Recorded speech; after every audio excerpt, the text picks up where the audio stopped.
आज का बाइबल का वचन प्रेरित चरित अध्याय 4 वचन 32 से 37 और आज का सुसमाचार सन यूहन्ना के अनुसार अध्याय 3 वचन 7 से 15। प्रेरित चरित अध्याय 4 वचन 32 से 37।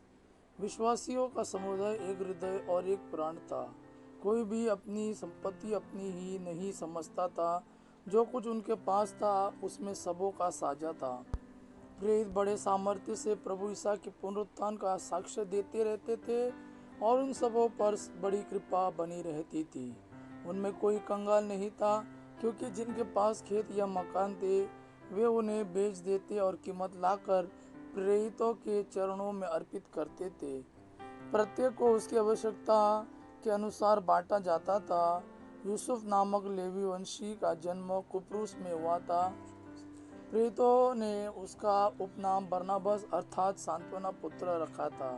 उसकी एक जमीन थी, उसने उसे बेच दिया और उसकी कीमत लाकर प्रेरितों के चरणों में अर्पित कर दी। आज का सुसमाचार सन यूहन्ना के अनुसार अध्याय 3 वचन 7 से 15। आश्चर्य न कीजिए कि मैंने यह कहा, आपको दोबारा जन्म लेना है। पवन जिधर चाहता उधर बहता है। आप उसकी आवाज सुनते किंतु यह नहीं जानते कि वह किधर से आता और किधर जाता है। जो आत्मा से जन्मा है वो ऐसा ही है। निकोदेमुस ने उनसे पूछा, यह कैसे हो सकता है?